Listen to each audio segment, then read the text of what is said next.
चलो बच्चों स्टार्ट करते हैं हम लोग। तो एटॉमिक स्ट्रक्चर में पिछले लेक्चर में हम लोग डी ब्रोगलीस डुअल नेचर फिनिश किए।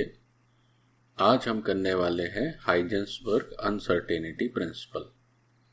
जैसा कि हम लोग पीछे की बातों से ये स्पष्ट हो गया है कि ये दो ऐसी बातें थी। First was Heisenberg uncertainty principle and second was dual nature of matter, जिनके चलते बोर का जो एटॉमिक मॉडल था that was a failure, though it provided so many informations which were used later in quantum mechanical model. But वो जो bore का model था वो पूरी तरह से इन दो बातों को एक्सप्लेन नहीं कर पाया। तो पहले जैसे पिछले लेक्चर में हम लोग डुअल नेचर की बात किए, डुअल नेचर क्या होता है, और उससे जुड़े कुछ कुछ बेसिक क्वेश्चंस भी किए। Now we are going to study about Heisenberg uncertainty principle. देखें क्या होता है ये। So Werner Heisenberg, who was a German physicist, in 1927 stated uncertainty principle. तो ये जो uncertainty principle है बच्चों, ये dual nature के बाद आया। So this uncertainty principle was a consequence of dual nature of matter and radiation. मतलब पहले dual nature की बात हुई, फिर इस uncertainty principle की बात हुई। तो नोट करेंगे जैसे लिखा हुआ है सामने, topic is Heisenberg uncertainty principle, और उसके नीचे ये 3 लाइन्स जरूर लिखनी है। Werner Heisenberg, a German physicist, in 1927 stated uncertainty principle which is consequence of dual nature of matter and radiation. Dual nature of radiation, this was proposed by Einstein, and dual nature of matter मतलब जो radiation था उसको सबके लिए apply कर दिया de Broglie ने। और उसके बाद जब ये बातें हो गई तब फिर आया uncertainty principle which was proposed by Heisenberg। तो इसको पूरा नाम लिखा जाता है हाइजेंसबर्ग्स अनसर्टेनिटी प्रिंसिपल। ओके, मैं आगे बढ़ता हूं।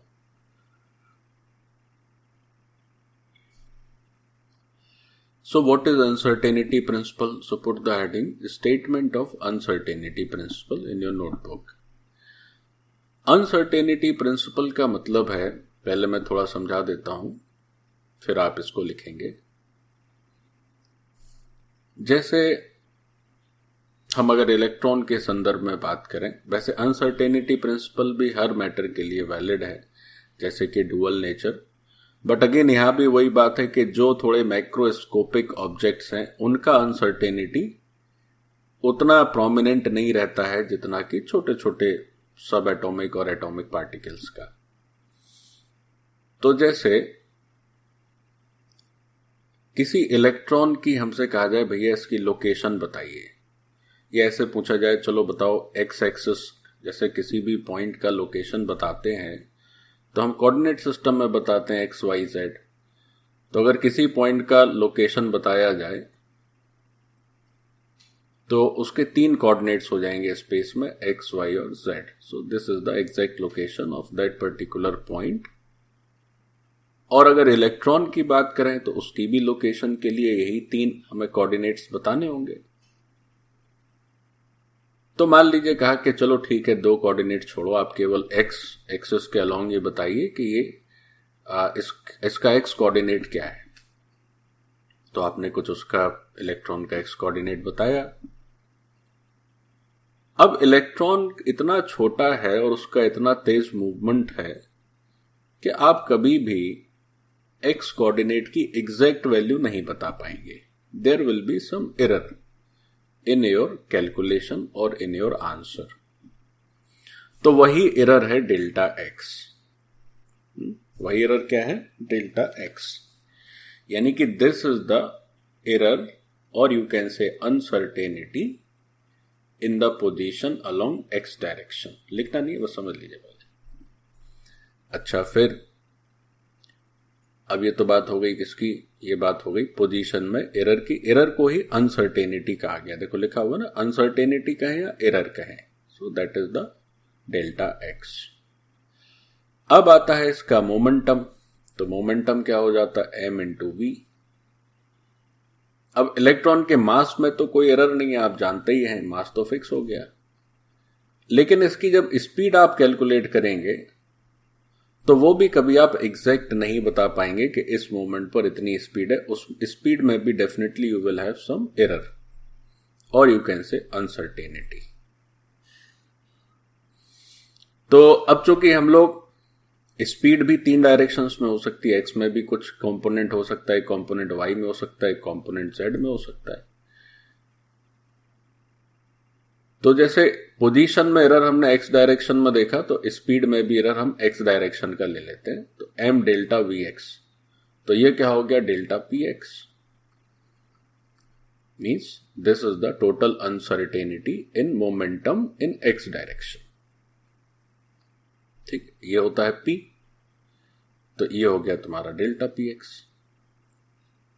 तो अब देखो हाइजेंसबर्ग ने क्या बताया। हाइजेंसबर्ग ने यह बताया कि it is impossible to determine simultaneously the exact position and exact momentum. Momentum में भी मास और स्पीड 2 कंपोनेंट हैं, तो मास तो फिक्स हो गया, मतलब स्पीड की बात करनी है। एग्जैक्ट मोमेंटम और वेलोसिटी, वेलोसिटी कहें या स्पीड कहें, मैग्नीट्यूड की बात हो रही है, ऑफ इलेक्ट्रॉन, है ना, कि एक ही साथ आप इलेक्ट्रॉन की पोजीशन और उसका मोमेंटम एग्जैक्टली कैलकुलेट नहीं कर सकते। अब इसका क्या मतलब है, गौर से समझो। एग्जैक्टली कैलकुलेट नहीं कर सकते, तो उन्होंने एक फॉर्मूला दिया मैथमेटिकल। उन्होंने जो फॉर्मूला दिया उसके हिसाब से पोजीशन की अनसर्टेनिटी अगर डेल्टा एक्स है और मोमेंटम की अनसर्टेनिटी अगर डेल्टा पी एक्स है, both of these are taken in X direction, तो इनका मल्टीप्लीकेशन होगा greater than equal to h by 4 pi. इसका क्या मतलब, इसका मतलब यह हुआ कि इन दोनों एरर की जो मिनिमम मल्टीप्लीकेशन वैल्यू है वो तो h बाई 4 पाई आना ही आना है, उससे ज्यादा भी हो सकता है ना। अगर हम मिनिमम वैल्यू भी पकड़ें जो कि h बाई 4 पाई है, तो वो फिक्स है कि भाई इससे कम एरर नहीं आएगा दोनों का मल्टीप्लीकेशन जो होगा। तो हमने कहा कि चलो अच्छा एक काम करते हैं, अपना जो x डेल्टा x है या x जो उसकी पोजीशन को रिप्रेजेंट करता है, उस x की एकदम सटीक वैल्यू लिखते हैं कि ये डेल्टा x ना के बराबर हो, मतलब हमारा पोजीशन का जो आंसर रहे वो आंसर एकदम एक्यूरेट, ऑलमोस्ट एक्यूरेट रहे, एकदम एक्यूरेट तो नहीं। तो हमने क्या किया, डेल्टा एक्स को बहुत कम कर दिया। But it was found by Heisenberg के multiplication of these 2 errors must have a minimum value of h by 4 pi. तो if you reduce one error, आप चाहेंगे कि एक चीज हम थोड़ी एक्यूरेट कर दें, तो दूसरी चीज अपने आप थोड़ी सी मतलब इनएक्यूरेट हो जाएगी। आप ऐसे भी कह सकते हैं कि उसका एरर बढ़ जाएगा, क्योंकि मिनिमम वैल्यू फिक्स है h बाई 4 पाई, तो एक आप कम करते जाएंगे तो दूसरा अपने आप बढ़ेगा, क्योंकि multiplication is constant h by 4 पाई, है ना। वैसे तो ये एरर h बाई 4 पाई से भी ज्यादा ही आएगा, बट मिनिमम तो h बाई 4 पाई आना ही। तो अगर हम मिनिमम भी पकड़ते हैं तो एक आप अगर घटाते जाओगे बच्चों, तो दूसरा एरर निश्चित तौर पर क्या होगा, बढ़ते चला जाएगा। सो यही बात ऊपर लिखी है कि उन्होंने कहा कि आप एक साथ एग्जैक्ट पोजीशन और एग्जैक्ट मोमेंटम इलेक्ट्रॉन का डिफाइन या डिटरमाइन कर ही नहीं सकते, क्योंकि आप एक में प्रिसीजन लाइएगा तो दूसरा गड़बड़ा जाएगा। आपका ध्यान पोजीशन की तरफ रहेगा तब तक वेलोसिटी चेंज हो जाएगी, तो वेलोसिटी में एरर हो जाएगा। So as this electron is so small and so fast in movement कि आप पोजीशन और मोमेंटम में भी स्पीड या वेलोसिटी, क्योंकि मोमेंटम में m और v का मल्टीप्लिकेशन हो गया, m में तो कोई एरर रहता नहीं, इलेक्ट्रॉन का मास तो फिक्स है, आप स्पीड कोई ठीक से कैलकुलेट नहीं कर पाइएगा। सो दीज 2 अनसर्टेनिटीज, इनका मल्टीप्लिकेशन हमेशा ग्रेटर देन इक्वल टू 4 पाई होता है। अनसर्टेनिटी और एरर एक ही बात है बच्चों। अनसर्टेनिटी का मतलब हो गया अनिश्चितता, कि x में इतनी अनिश्चितता है, मतलब इतना एरर है कि हम जो बता रहे हैं उसमें इतना प्लस माइनस हो सकता है, मतलब इतना चेंज हो सकता है, इतना एरर है। सो this is the first equation जो आपको, इवन यही एकमात्र इक्वेशन है, इसी को थोड़ा सा मॉडिफाई करके हम लोग लिख देते हैं दूसरे तरह से। तो हाइजेंसबर्ग अनसर्टेनिटी प्रिंसिपल का मतलब है कि uncertainty in position into uncertainty in movement, into uncertainty in momentum, it has a minimum value of h by 4 pi. अब जैसे अभी हमने जो इक्वेशन लिखी उसमें अनसर्टेनिटी इन पोजीशन भी x डायरेक्शन में लिखा, चेंज इन मोमेंटम या अनसर्टेनिटी इन मोमेंटम भी x डायरेक्शन में लिखा। सेम दो इक्वेशन और आ जाएंगी, एक बार आ जाएगा delta y into delta P Y, एक हो जाएगा delta z into delta P Z, that is also greater than equal to h by 4 pi. पहले ये नोट करिए। चलो बच्चों आगे बढ़ते हैं। Uncertainty in position and uncertainty in momentum both to be taken in the same direction. ये भी बात ध्यान रखें, ऐसा नहीं लिखोगे। अगर कोई ऐसा लिख दे delta x into delta P Y greater than equal to h by 4 pi, so if you write like this, this is considered as incorrect. Please note down. Means आपकी पोजीशन में अनसर्टेनिटी और मोमेंटम में uncertainty एक ही दिशा में होनी चाहिए, इस बात का भी ध्यान रखा जाए। तो डेल्टा एक्स के साथ डेल्टा पी एक्स लिखेंगे आप अगर डेल्टा वाई लिख रहे हैं तो डेल्टा पी वाई लिखेंगे, डेल्टा जेड लिख रहे हैं तो डेल्टा पी जेड लिखेंगे। कई बार क्या, in most of the cases delta x into delta P लिख देते हैं, केवल डेल्टा पी एक्स नहीं लिखेंगे। तो ये समझने वाला या पढ़ने वाला उसके लिए सेल्फ अंडरस्टूड होना चाहिए, चूंकि change in uncertainty in position is along X direction, तो ये जो डेल्टा पी है या अनसर्टेनिटी इन मोमेंटम है, that is also along X direction, है ना। जैसे delta Y into delta P लिख दिया, बस डेल्टा पी वाई नहीं लिखा, तो आप समझ जाएं कि डेल्टा पी है वो भी वाई डायरेक्शन में ही है ना। So it understood that delta x and delta P are in same direction. तो डेल्टा पी एक्स भले ही ना लिखा जाए, फिर भी ये आपके लिए समझ में आना चाहिए कि दोनों ही एक ही दिशा में। आगे बढ़ते हैं बच्चों।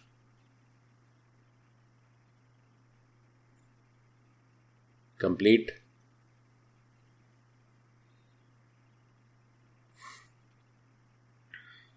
ये जरूर लिखें सारे लोग कि ऐसे नहीं करेंगे। जिस दिशा में अनसर्टेनिटी पोजीशन की होगी उसी दिशा में अनसर्टेनिटी मोमेंटम के लिए यूज करेंगे। ओके, आगे बढ़ते हैं। As momentum is equal to mass into, वैसे मोमेंटम क्या होता है बच्चों? Momentum is a vector quantity. चूंकि हमने इस साइड वेक्टर हटा दिया तो यहां से भी वेक्टर हटा दिया, means we are looking at the magnitudes only. ठीक, so P is equal to m into V. तो डेल्टा P करेंगे तो डेल्टा एम वी हो जाएगा, बट m में तो कोई एरर रहता नहीं है, तो m डेल्टा वी। तो डेल्टा पी एक्स लिखा जाएगा, तो वो अभी मैंने जो पीछे आपको लिख के दिखा दिया था वही बात यहां भी है कि डेल्टा पी एक्स लिखा जाएगा m into delta V x. अब हमारा जो हाइजेंसबर्ग का फॉर्मूला था, उस फॉर्मूले में first term was delta x and the second term was delta P. तो डेल्टा पी या डेल्टा पी एक्स की जगह m into delta V X लिख दिए। This is greater than equal to h by 4 pi. तो जो delta x और delta V X का मल्टीप्लीकेशन है, this is greater than equal to h by 4 pi m। मतलब हाइजेंसबर्ग के फॉर्मूले में अगर आप जो लेफ्ट साइड है उसमें डेल्टा एक्स और डेल्टा पी लिखते हैं तो h बाई 4 पाई आ जाता है, और पी डेल्टा पी को आप चूंकि m into delta V x से रिप्लेस कर दे रहे हैं तो वो m नीचे चला जाएगा। तो ये फॉर्मूला हो गया uncertainty in position and uncertainty in velocity, या मोर प्रिसाइसली स्पीड, है ना, क्योंकि velocity is strictly used for क्या कहें, वेक्टर क्वांटिटी के लिए यूज करते हैं तो ज्यादा अप्रोप्रिएट टर्म रहेगा स्पीड, पर कहीं कहीं वेलोसिटी भी लिख रहेगा, तो उतना आप समझ जाइए कि ये बात कर रहे हैं मैग्नीट्यूड में जो एरर है उसकी बात हो रही है। So delta x into delta V X greater than equal to H by 4 pi. ठीक। So again these two deltas are, you can say either uncertainty भी कह सकते हैं उसको, या इसको आप एरर भी कह सकते हैं, एक ही बात होती है। तो हाइजेंसबर्ग अनसर्टेनिटी प्रिंसिपल में जो अनसर्टेनिटी है वो दरअसल एरर है इन मेजरमेंट। आप एक्स कोऑर्डिनेट ठीक से नहीं बता पा रहे, उसमें थोड़ा बहुत ऊपर नीचे कर दे रहे हैं, तो वो जितना ऊपर नीचे है वो एक्स कोऑर्डिनेट की अनसर्टेनिटी हो गई। आप वी एक्स ठीक से नहीं बता पा रहे हैं, उसको थोड़ा बहुत ऊपर नीचे कर दे रहे हैं, तो उसमें जो थोड़ा बहुत ऊपर नीचे है उसमें जो एरर है वो उसकी अनसर्टेनिटी हो गई, है ना। चलो आगे बढ़ते हैं।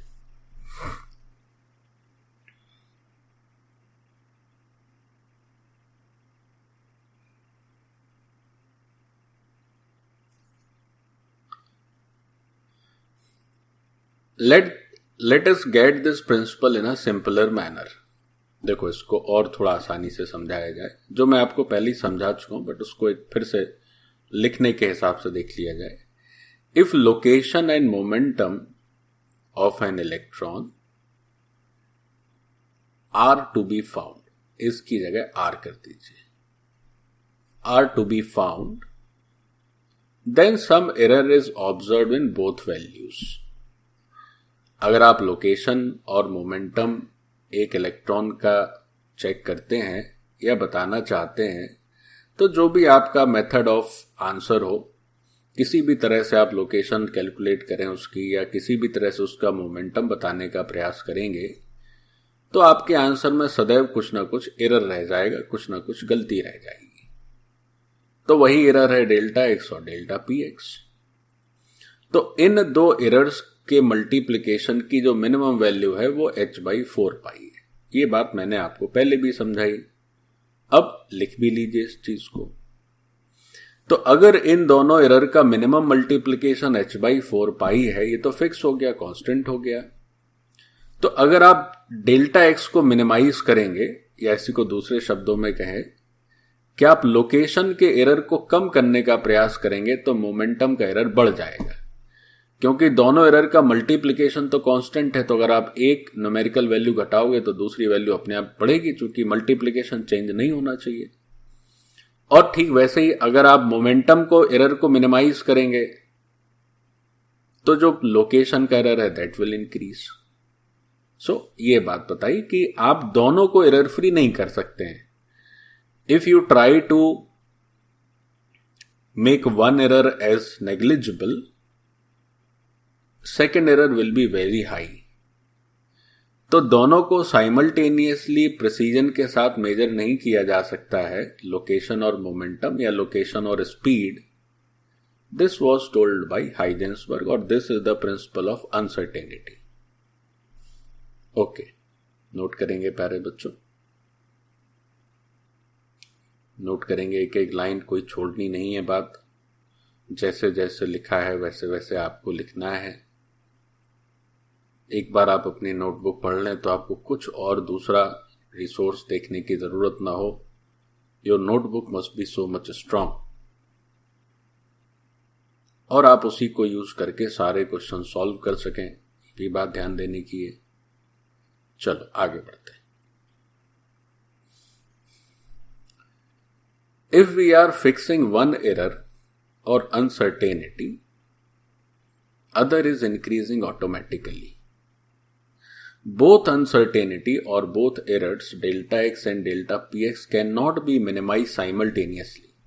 आप दोनों को घटा देंगे तो जो मिनिमम वैल्यू है वो h बाई 4 पाई से कम हो जाएगी ना, तो गड़बड़ हो जाएगा, वो तो h बाई 4 पाई होता ही है। So both parameters location and momentum can't be found errorless. वही बात है, चाहे एक बार आप लिख लें तो और बढ़िया रहेगा। दोनों पैरामीटर्स आप एररलेस नहीं कर सकते। आप बहुत ज्यादा करना चाहें तो ये कर सकते हैं कि एक का एरर मिनिमाइज कर सकते हैं, तो फिर दूसरे का एरर बढ़ जाएगा।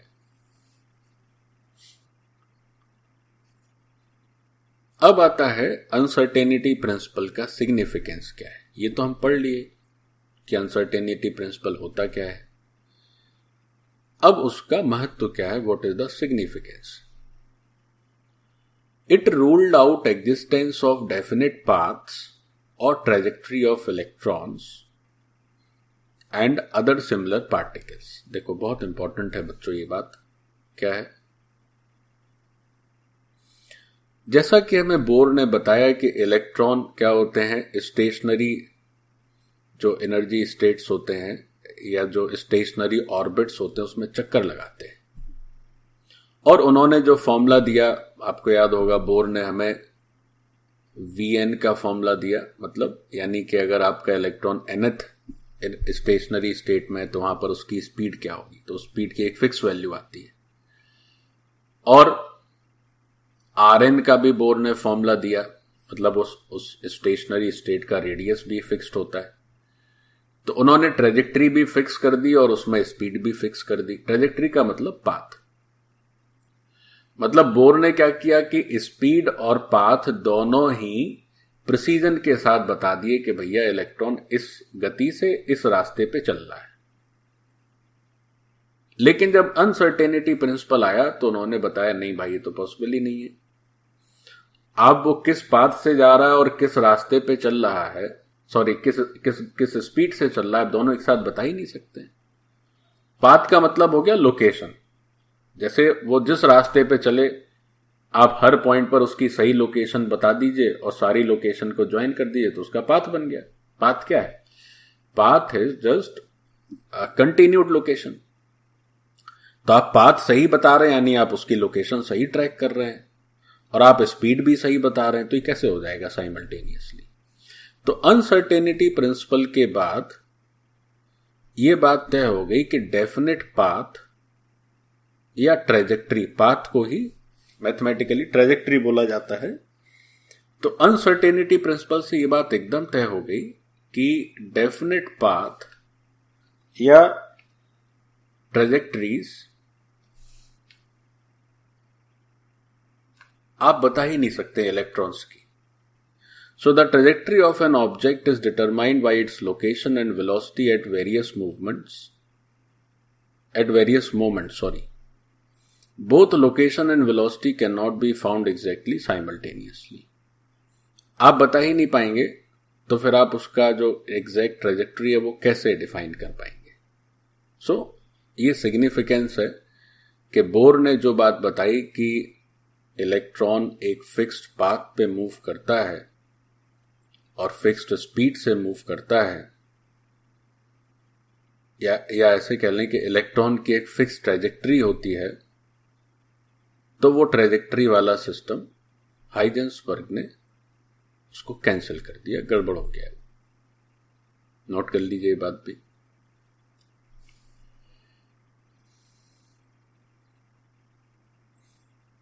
चलो बच्चों आगे बढ़ रहे हैं। अब फिर से वही एक यक्ष प्रश्न कि क्या हाइजेंसबर्ग अनसर्टेनिटी प्रिंसिपल को हमने HUF का है।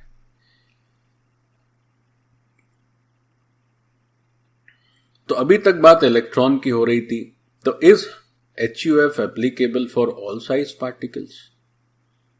तो हां बिल्कुल, yes, HUF is applicable for all particles irrespective of its size और मास। But HUF is significant only for motion of microscopic objects which are very small and is negligible for that of macroscopic objects.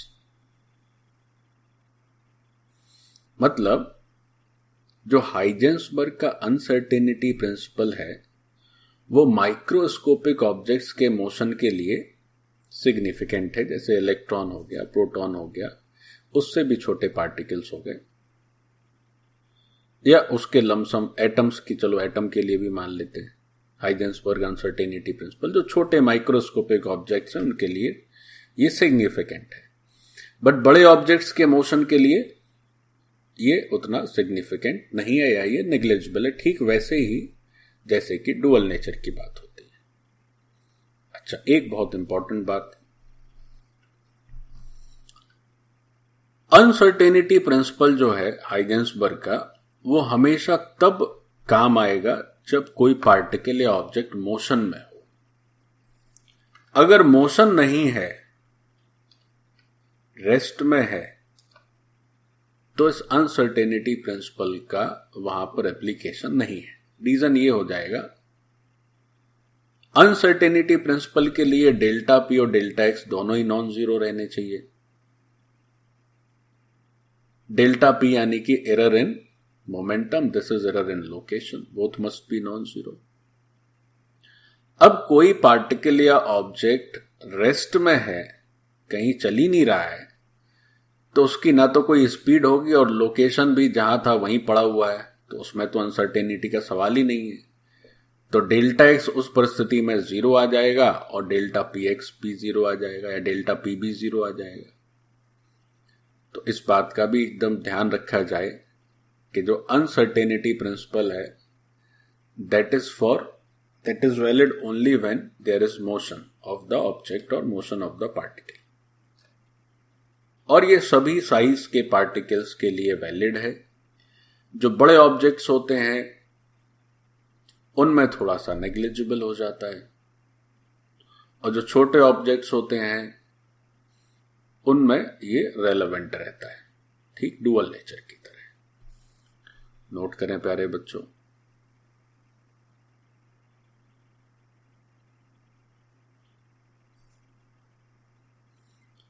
Now वो जो बात हम कर रहे थे वही बात सामने लिखी है कि if a particle is in the state of rest, तो delta x is zero and delta p is zero. State of rest में हो जाएगा तो there is no change in its location as well as no change in its momentum. So let us apply Heisenberg uncertainty principle to a particle with mass 1 milligram. मतलब 1 milligram पे चलो जरा apply करके देखते हैं। तो 1 मिलीग्राम देखा जाए तो बहुत छोटा है, फिर भी प्रोटॉन और इलेक्ट्रॉन या न्यूट्रॉन की अपेक्षा बहुत बड़ा है, इसका मास बहुत ज्यादा है। उनका मास तो बहुत कम होता है, 10 टू दी पावर -27 इस तरह से केजी में आता है, 10 टू दी पावर -6 है। चलो इसको ही जरा कैलकुलेट करके देखते हैं। तो डेल्टा एक्स और डेल्टा वी के मल्टीप्लीकेशन का जो मिनिमम वैल्यू है, अभी हमने पढ़ा कि दिस इज h/4πm। ध्यान रहे ये बच्चों, एरर इन स्पीड है, एरर इन मोमेंटम होता तो m यहां से हट जाता। तो इन दोनों एरर का मिनिमम मल्टीप्लीकेशन जरा कैलकुलेट किया जाए, क्या आता है। तो h is the Planck constant, so 6.626 भी लिख सकते हैं आप, 6.63 भी लिख सकते हैं, into 10 to the power -34 joule second 4πm। m is 1 milligram और you can say 10 to the power -6 kg। तो डेल्टा x चूंकि मीटर में रहता है, लोकेशन है, स्पीड मीटर पर सेकेंड में रहती है, तो metre into metre per second, तो मीटर स्क्वायर पर सेकेंड हो गया। तो जो डेल्टा x और डेल्टा b का मिनिमम मल्टीप्लीकेशन है वो आता है 10 टू दी पावर -28। इसको सॉल्व करेंगे आप तो लगभग ये 10 to the power -28 metre square per second हुआ है ना। ये मीटर स्क्वायर पर सेकेंड कैसे हो रहा है समझ रहे हैं ना बच्चों, ऐसे unit is metre square per second. तो imagine this is how small quantity this is, 10 to the power -28 metre square per second. अब क्या होता कि अगर यहीं पे ये जो 10 टू दी पावर -6 लिखा है आपने, से ये 10 टू दी पावर -30 हो जाता, यानी बहुत छोटा मास हो जाता, तो फिर ये जो नेगेटिव पावर है वो काफी हद तक रिड्यूस हो जाती। भाई 10 टू दी पावर -30 अगर लिखते तो 10 टू दी पावर -4 ही बचता ऊपर, तो एक ठीक ठाक कायदे की वैल्यू आती जिसको रेलेवेंट माना जा सकता था। लेकिन इसको तो रेलेवेंट नहीं मान पाएंगे, ये तो बहुत ही कम है, 10 टू दी पावर -28। अब जैसे 10 टू दी पावर -6 की जगह हम क्या करें, 1 kg का ऑब्जेक्ट ले लें, तो यहां पर क्या हो जाएगा, ये 10 टू दी पावर -34 हो जाएगा। भाई -6 था तो उससे क्या हुआ कि कुछ फर्क पड़ा, और बड़ा कर देंगे तो ये बाय डिनोमिनेटर आप बढ़ाते जाओगे तो ओवरऑल वैल्यू घटती जाएगी, तो और ये कम होते चला जाएगा. So value of delta x and delta v is extremely small and insignificant. तो वैसे तो हम जब मोशन करते हैं तो उसमें भी अनसर्टेनिटी है, but that uncertainty multiplication is, आप एम की जगह से 70 kg रख दीजिए किसी ह्यूमन बीइंग का मास, तो वो अनसर्टेनिटी लगभग 10⁻⁻35 के रेंज में चली जाएगी. इसलिए ये दोनों ही प्रिंसिपल, चाहे वो डी ब्रोगली का डुअल नेचर हो या हाइजेंसबर्ग का अनसर्टेनिटी हो, ये दोनों ही प्रिंसिपल बच्चों छोटे छोटे माइक्रोस्कोपिक या सब एटॉमिक पार्टिकल्स के लिए ही रेलेवेंट होता है. लेकिन होता सब जगह है, लेकिन उसका यूज या वो काम का तब समझा जाएगा जब बहुत छोटे पार्टिकल. Please note down. अब देखिए, in case of a microscopic object like an electron on the other hand, delta x into delta b obtained is much larger and such uncertainties are of real consequence. क्या मतलब हुआ कि microscopic objects जैसे कि electron है, उनके case में ये जो डेल्टा एक्स और डेल्टा वी का मल्टीप्लीकेशन है ये थोड़ा बड़ा होता है, और ऐसी अनसर्टेनिटीज सही मायने में किसी काम की रहती है. तो इस बात को भी बच्चों नोट कर लीजिए. बड़े ऑब्जेक्ट्स के लिए किसी काम का नहीं है, अनसर्टेनिटी होता है बट इतना छोटा होगा कि दैट इज यूजलेस. छोटे ऑब्जेक्ट्स के लिए it is of some real consequence, कुछ मतलब है इसका.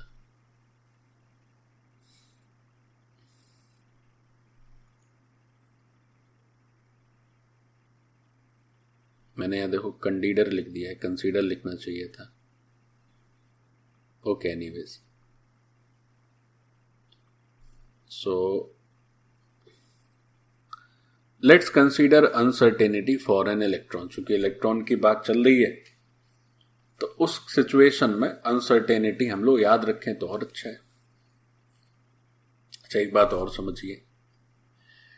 जैसे जो अनसर्टेनिटी प्रिंसिपल है, according to that principle least value of this multiplication is h/4πm. लेकिन कई बार ये होना तो चाहिए मिनिमम अनसर्टेनिटी, लेकिन कई बार इसको अनसर्टेनिटी ही लिख देते हैं. Minimum uncertainty generally refer to uncertainty, मतलब मिनिमम वर्ड हटा देते हैं.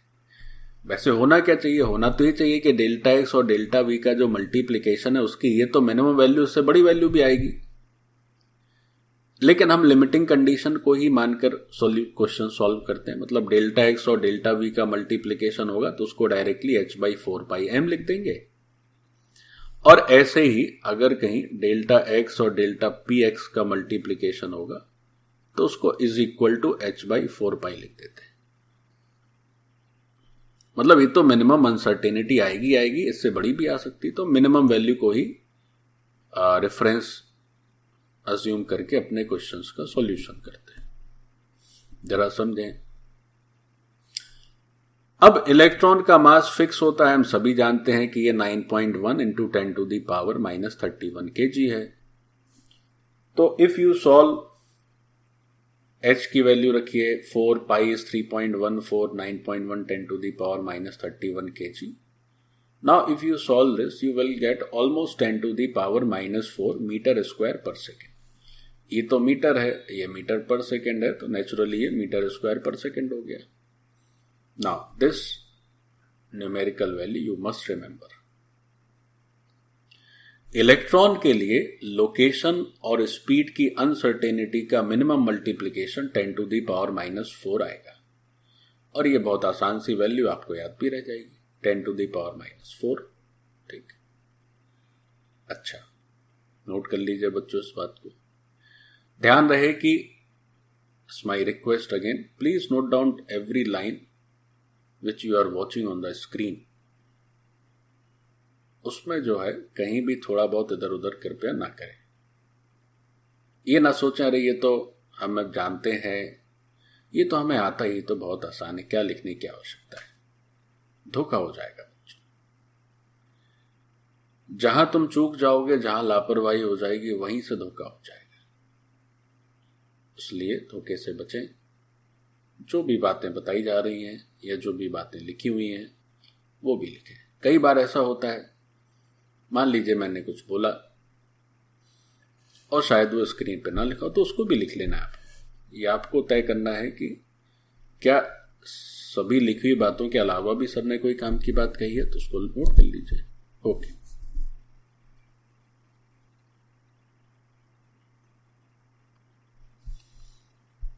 अब डेल्टा एक्स और डेल्टा पी का मल्टीप्लिकेशन, ये थोड़ा सा गलत हो गया। यहां डेल्टा पी ना होके डेल्टा वी लिखना चाहिए अपने को, है ना। ठीक कर लीजिए इसको। डेल्टा एक्स और डेल्टा वी का मल्टीप्लिकेशन, उसका यूनिट हो जाएगा मीटर स्क्वायर पर सेकेंड। तो delta x into delta v for electron is 10⁻⁻⁴ metre square per second. अब देखिए, ये अगर न्यूमेरिकल वैल्यू हमें याद रहती है तो हमारा काम बहुत इजी हो जाता है, अगर क्वेश्चन केवल इलेक्ट्रॉन के लिए आया। कैसे? देखो, for an electron let us try to find exact location, say to an uncertainty of only 10⁻⁻8 meters. Then uncertainty in velocity delta v. बार बार ये वेलोसिटी टर्म लिखा हुआ है, बट ये थोड़ा सा स्पीड ज्यादा अप्रोप्रिएट रहेगा। वेलोसिटी मैंने इसलिए लिख दिया है बच्चों, in most of the resources you will get the term velocity, but ये दिमाग में रखना है कि वेलोसिटी हमेशा वेक्टर के, वेलोसिटी का डेफिनेशन ही है कि जिसमें गति के साथ साथ दिशा भी हो। तो स्पीड अकेला लिखें तो ज्यादा अप्रोप्रिएट रहेगा, है ना। तो uncertainty in speed is delta we बताना है। तो देखिए, डेल्टा एक्स और डेल्टा वी का मल्टीप्लीकेशन इलेक्ट्रॉन के लिए हम जानते हैं कि कितना है, 10⁻⁻⁴ मैग्नीट्यूड। तो अगर डेल्टा एक्स को आपने मिनिमाइज करके 10⁻⁻8 कर दिया तो डेल्टा वी की वैल्यू क्या होगी, ये डेल्टा एक्स नीचे पहुंच जाएगा। तो 10⁻⁻8 नीचे पहुंच गया। तो जब सॉल्व किए तो 10⁻⁴ मीटर पर सेकेंड आ गया। अब जरा देखो, एक को सुधारने गए तो मल्टीप्लिकेशन कितना हो रहा था, 10⁻⁻8 हो रहा था। तो एक को एकदम ऑलमोस्ट प्रिसाइज कर दिया, इतना कम इसमें एरर आया। तो दूसरे का एरर देखो कितना बड़ा हो गया। दूसरे का एरर हो गया 10⁻⁴ मीटर पर सेकेंड। अब जैसे दोनों में ही एरर मान लेते से 10⁻⁻2 एक एरर हो जाता, 10⁻2 दूसरा एरर हो जाता। तो दोनों में एरर हो गया, मल्टीप्लिकेशन 10⁻⁻4 आ गया। लेकिन किसी एक को आप अगर बहुत रिड्यूस कर देंगे तो दूसरा अकॉर्डिंगली बहुत ज्यादा बढ़ जाएगा। So this is very high. तो ये हो गया बच्चों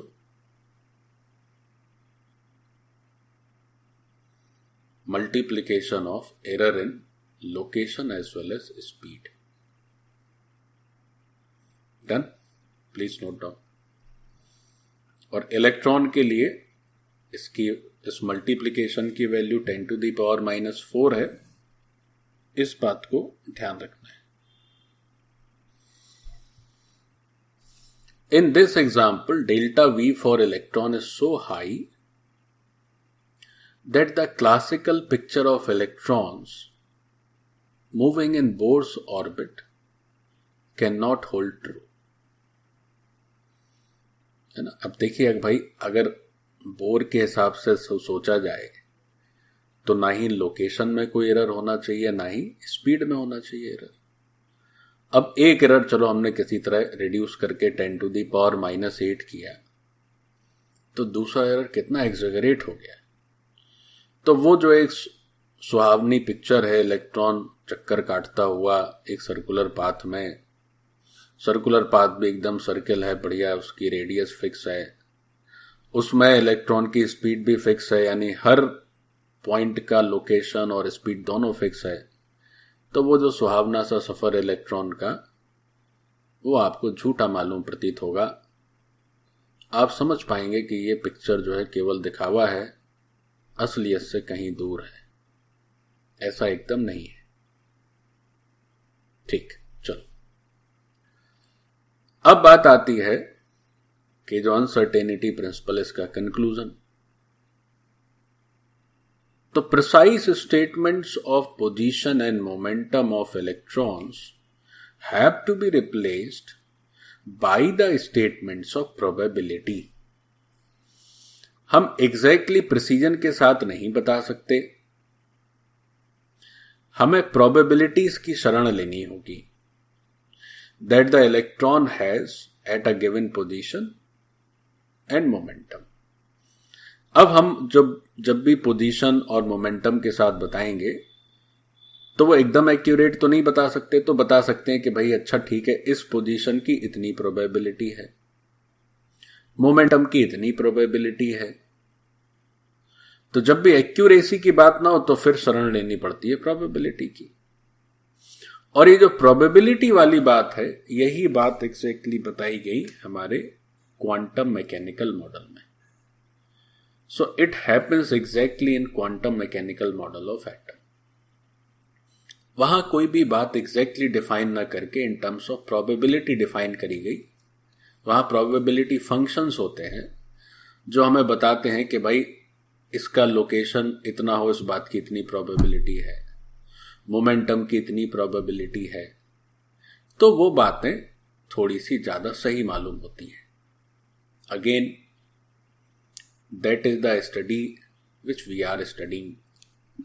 हो सकता है कल को कोई और नई बात आ जाए, तो फिर हम एक और अगला मॉडल पढ़ेंगे और देखेंगे कि क्वांटम मैकेनिकल मॉडल में क्या क्या गड़बड़ी थी, वो अगले में दूर हो गई।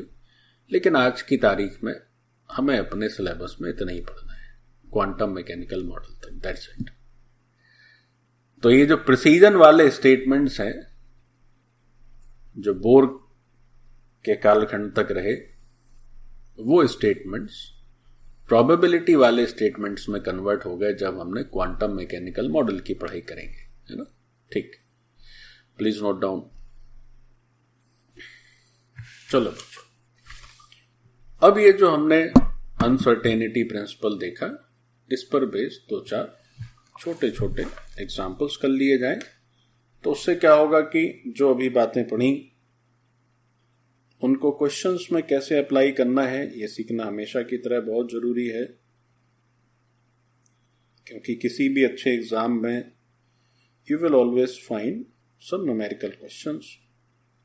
तो देखो कैसे करते हैं। पहला question from your NCERT book, क्या लिखा हुआ है? एक microscope using suitable photons is employed to locate an electron in an atom within a distance of 0.1 angstrom. देखो क्या मतलब है इसका।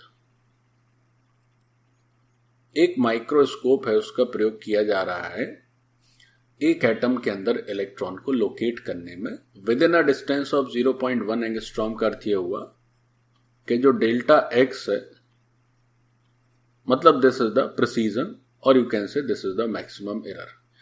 या ऐसे कह लें कि हम जो भी इलेक्ट्रॉन का लोकेशन बताएंगे उसमें इतना एरर आएगा।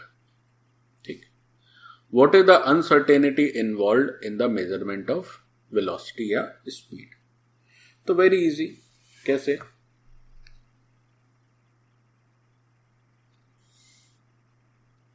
हमारा जो डेल्टा एक्स की वैल्यू तो आ गई 0.1। अच्छा, अब हमें क्या चाहिए? स्पीड में, यानी डेल्टा वी, इसकी वैल्यू की दरकार है, डेल्टा वी की वैल्यू की दरकार है।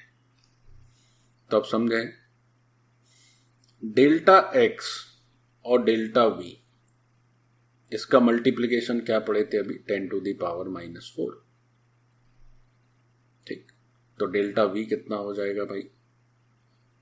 अब ये चूंकि 0.1 एंगस्ट्रॉम है तो उसी को आप 10 टू दी पावर -11 मीटर्स भी लिख सकते हो।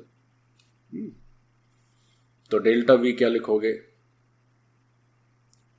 Sorry, 10 to the power -4 divided by delta x, which is 10 to the power -11. So it is roughly 10 to the power 7 meter per second. 10 to the power 7 metre per second. अब देखिए, कभी भी अगर ऐसा क्वेश्चन आए तो वो जो एग्जैक्टली 10 टू दी पावर -4 है उसकी जगह हम लोग सारी वैल्यूज रख के भी कैलकुलेट कर सकते हैं। मीन्स ये एग्जैक्टली एक बार जरा निकाल के देख लेती है। एग्जैक्ट वैल्यू नहीं होती है 10 टू दी पावर -4। इसकी वैल्यू क्या होती है जरा एक बार देख लिया जाए। तो यहां कर देता हूं मैं। अगर डेल्टा एक्स और डेल्टा वी इलेक्ट्रॉन के लिए हम कैलकुलेट करें तो ऊपर आ जाएगा 6.626 इंटू 10 टू दी पावर -34 और 4 into 3.14 and 9.1 into 10 to the power -31 kg, तो 4 pi m, h by 4 pi m। तो अगर इसको कैलकुलेट किया जाए तो जरा करके देखें कितना आ रहा है एग्जैक्टली। 6.626 हो गया, डिवीजन में 4 हो गया, फिर 3.14 हो गया और 9.1 हो गया। तो ये बच्चों आ जाता है 5.797 या चलो 5.79 भी लिखोगे तो भी चलेगा। 5.79 इंटू 10 टू दी पावर -3। नहीं, -3 नहीं आएगा, ये -3 तो यहीं से आ जा रहा है। और ये आएगा 5.79, कितना आएगा जरा करो कैलकुलेट, एक सेकेंड।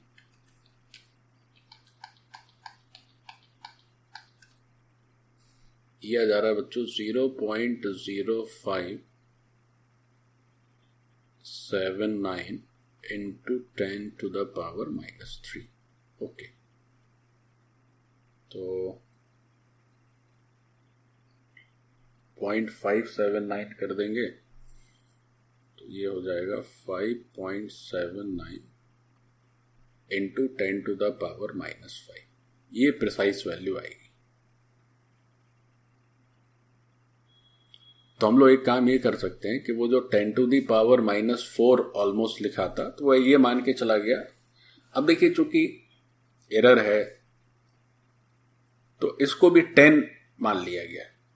अगर इसको 10 मान लेते हैं अब तो ये 10 टू दी पावर -4 आ जाएगा। बट न्यूमेरिकल सॉल्व करने के लिए आप अगर ये वैल्यू याद रखें तो ज्यादा उचित है। तो हम लोग पीछे जाके थोड़ा सा उसकी प्रिसाइज वैल्यू भी लिख ही लेते हैं, है ना। तो कहाँ था, ये था। इसकी प्रिसाइज वैल्यू आप लिख लीजिए। ये तो लगभग 10 टू दी पावर -4 आएगा। इसकी जो एग्जैक्ट वैल्यू है हम वो एग्जैक्ट वैल्यू याद रखते हैं। चलिए, 5.79 into 10 to the power -5 metre square second inverse.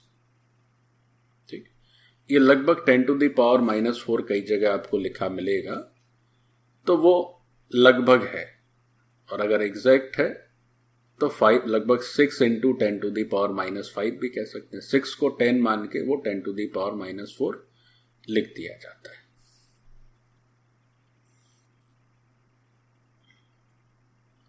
आगे भी हम लोग इसकी जो एग्जैक्ट वैल्यू है इसमें इक्विवेलेंट का साइन लगा लीजिए और एग्जैक्ट वैल्यू जो है वो 5.79 into 10 to the power -5 metre square second inverse. Universe.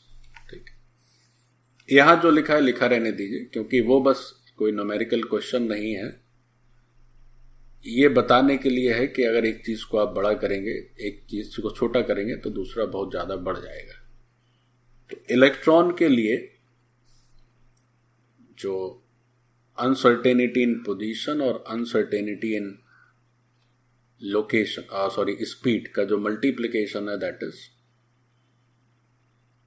5.79 into 10⁻⁻5 metre square per second. ठीक, ओके, चलो क्वेश्चन में आते हैं हम लोग।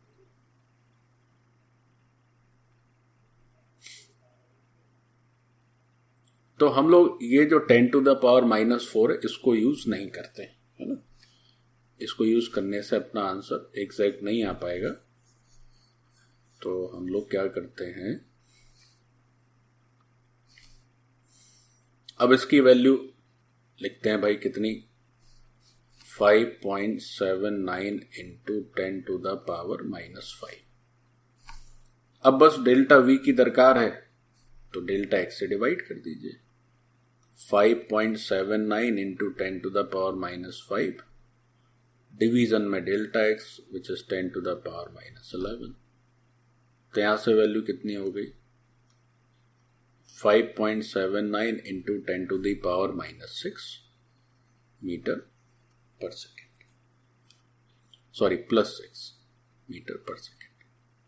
तो देखो डेल्टा एक्स कितना कम कर दिए, तो क्या फायदा हुआ, डेल्टा भी उतना ज्यादा हो गया। एक एरर को घटाने गए तो दूसरी एरर इतनी बड़ी हो गई कि संभाले नहीं संभले। सो this is your answer. This you will remember कि इलेक्ट्रॉन के लिए ये मल्टीप्लिकेशन 5.79 इंटू 10⁻⁻5 है।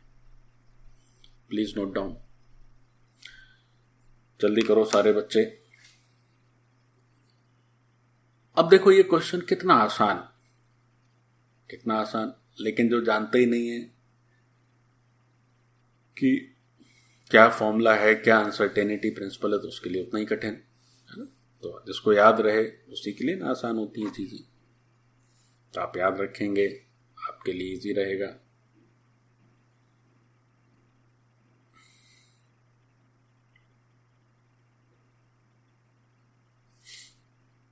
आगे बढ़ते हैं बच्चों। दूसरा क्वेश्चन भी एनसीईआरटी का आसान सा सवाल देखें, थोड़ा अलग सा है, इस तरह के पैटर्न भी समझ लिए जाएं। एक गोल्फ की बॉल जिसका कि मास दिया है 40 ग्राम, स्पीड दी है 45 मीटर पर सेकेंड।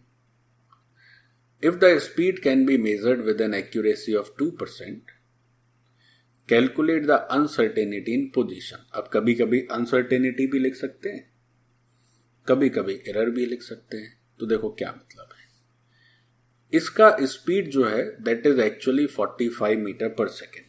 ठीक, और कह रहे हैं कि अगर मान लीजिए इसकी स्पीड को मेजर करने के लिए कोई इक्विपमेंट यूज करें तो उसकी एक्यूरेसी 2% तक रहेगी, यानी कि जो भी हमारा आंसर आएगा वो उससे 2% या तो कम होगा या 2% ज्यादा होगा। तो बताइए कि अनसर्टेनिटी या एरर इन पोजीशन क्या लिखोगे, तो समझो जरा ध्यान से।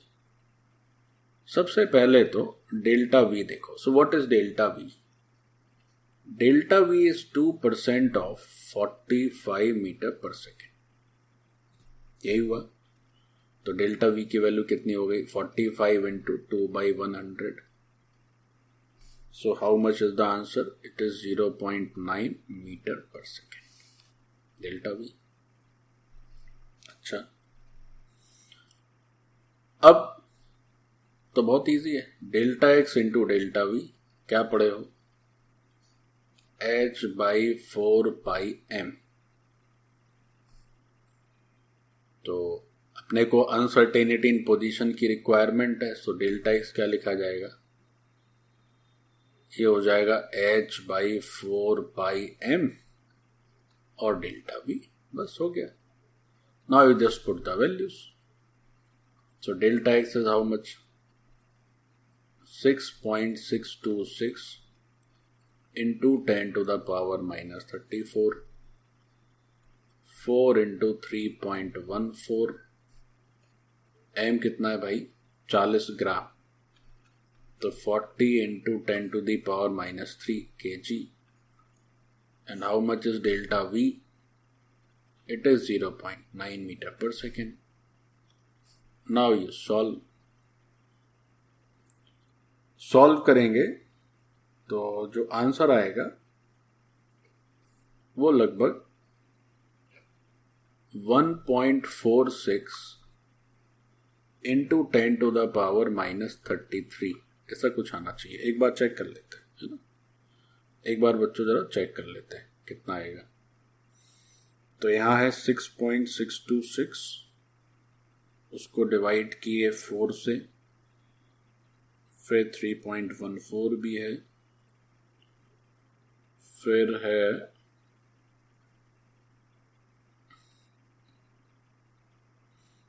और ऊपर आ जाएगा 31। हाँ, ये ठीक आंसर है, सही है।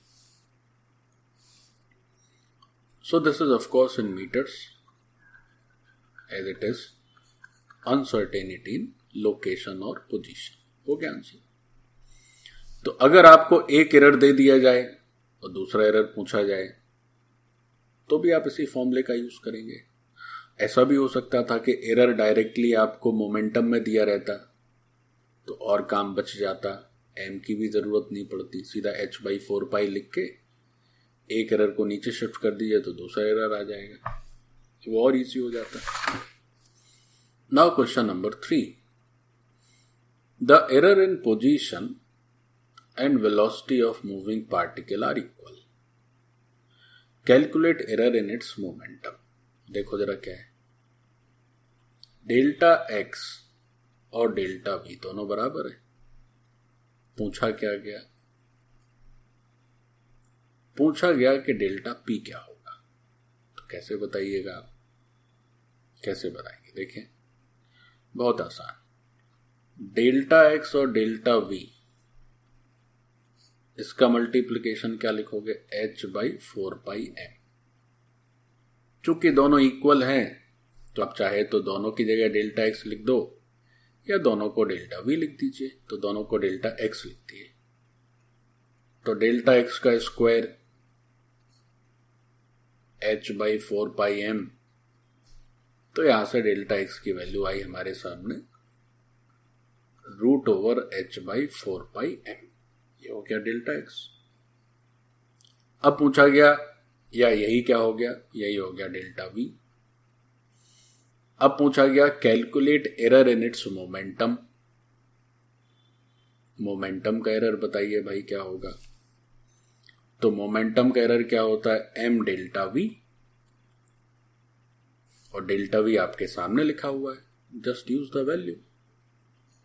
सो h ऊपर हो गया, 4πm नीचे आ गया, तो यहां से आंसर आ जाता है √, या ये 1/4 है तो 2 बाहर आ जाएगा रूट से, और ये हो जाएगा आपका ऊपर mh/π। हो गया, बस आंसर हो गया। This is your result.